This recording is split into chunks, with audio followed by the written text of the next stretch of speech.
आज ही डाउनलोड करें Skymet mobile app, पूछे मौसम का हाल अपनी पसंदीदा भाषा में और रहे बाकियों से एक कदम आगे। नमस्ते दोस्तों, स्काईमेट वेदर में आप सभी का स्वागत है। मेरा नाम महेश परावत है। ये 21 नवंबर का वीडियो है। इसमें हम देखेंगे कि क्या वेदर में चेंजेस होने वाले हैं।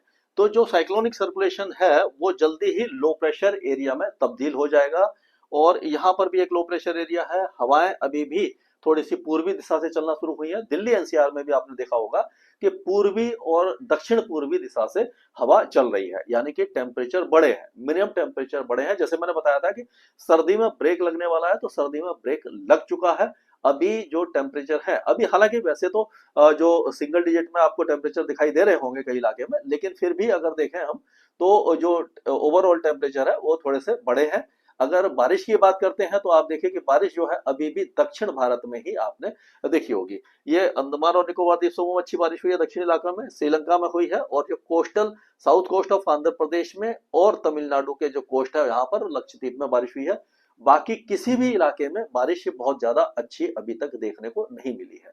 अब अगर हम इसको देखें, जो साइक्लोन की स्थिति है उसमें देखें, जो विंडी टीवी का जो मॉडल दिखा रहा है वो क्या दिखा रहा है। तो इसमें ये जो इसको देखेंगे, पहले ECMWF का मॉडल देखते हैं हम।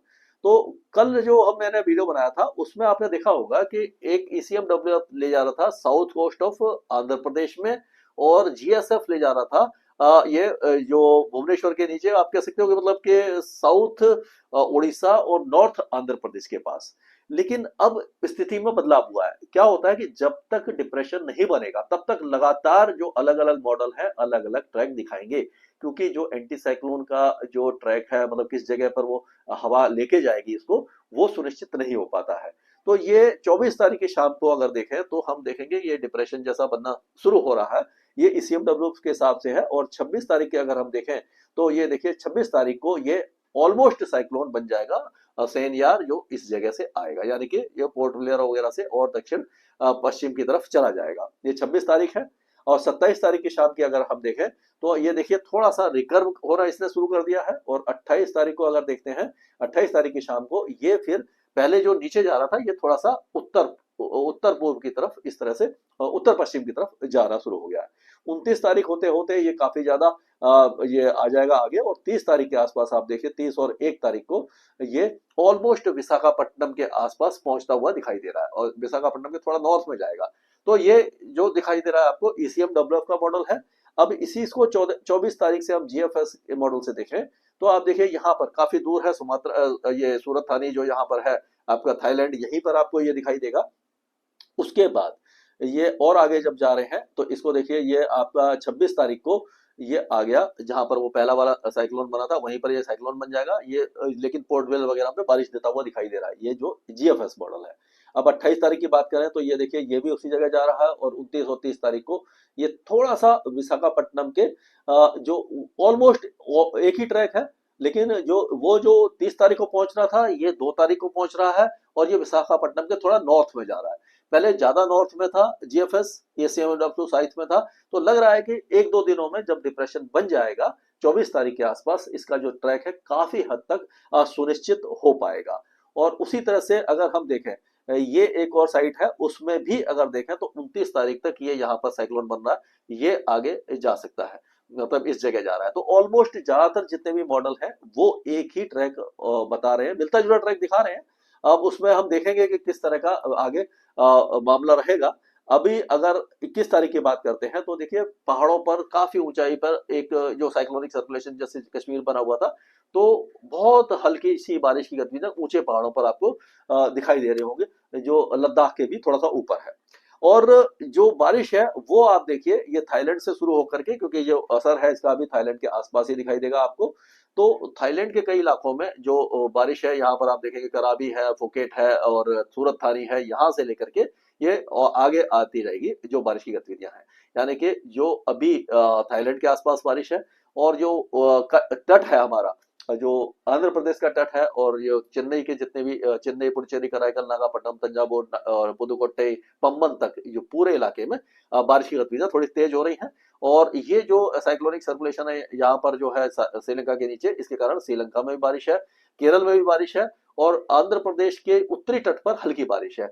साउथ इंटीरियर कर्नाटका में बेंगलुरु, मैसूर, तुमकुर, चिकबालापुर, चामराजनगर, इसी इलाके में मांड्या वगैरह में भी बारिश की गतिविधियां आपको हल्की दिखाई दे रही होंगी। रायलसीमा में भी है, कोस्टल कर्नाटका तक बारिश की गतिविधियां आपको दिखाई देगी। ये 21 तारीख की बात है। अगर हम 22 तारीख की बात करते हैं तो ये जो सिस्टम है थोड़ा सा आगे आएगा, लो प्रेशर एरिया बन जाएगा और यहाँ पर तमिलनाडु के तट पर स्ट्रॉन्ग विंड आएंगे, जिसके कारण बारिश की गतिविधियां बढ़ जाएंगी और अंदरूनी तमिलनाडु में भी बारिश बढ़ जाएगी, लक्षद्वीप में बढ़ेगी। लेकिन पूर्वोत्तर राज्यों में भी काफी दिनों के बाद बारिश का आगाज दिखाई दे रहा है। कल से हम देखेंगे अरुणाचल प्रदेश, असम, ये मेघालय और जो कुछ इलाके हैं यहाँ पर बारिश की गतिविधियां हो रही है। तो इस तरह का वेदर रहेगा। लेकिन उत्तर भारत की बात करें तो उत्तर भारत में एक बार फिर से हवाएं थोड़ी सी 2 दिनों के बाद थोड़ा सा स्ट्रांग हो जाएंगी और उस समय उत्तर जो पश्चिमी हवाएं हैं तो 2 दिन बाद टेम्परेचर, मिनिमम टेम्परेचर में फिर थोड़ी सी गिरावट हो सकती है। लेकिन मौसम पूरी तरह साफ रहेगा। अभी भी कोहरे का इंतजार है, क्योंकि कोहरा वैसे तो अच्छी बात नहीं है, कोहरे से एक्सीडेंट वगैरह होते हैं, लेकिन कोहरा जब छाता है, जब बारिश होती है उत्तर भारत में तो नमी बढ़ती है, कोहरा छाता है और दिन के टेम्परेचर गिरते हैं, तब जाकर के कड़ाके की सर्दी महसूस होती है।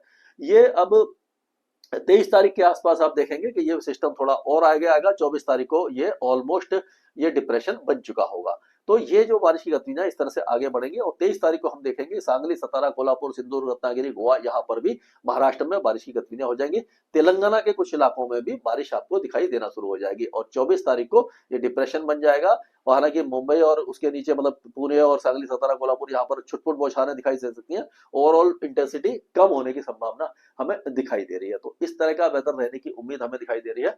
साइक्लोन पूरी संभावना है, साइक्लोन बनेगा, सेनयार बनेगा। इससे पहले मोन्था बना था जिसका नाम थाईलैंड ने दिया था। ये सेनयार का यूनाइटेड अरब एमिरेट्स ने दिया है और ये भी हो सकता है कि साइक्लोन बने या सीवियर साइक्लोन भी बन जाए।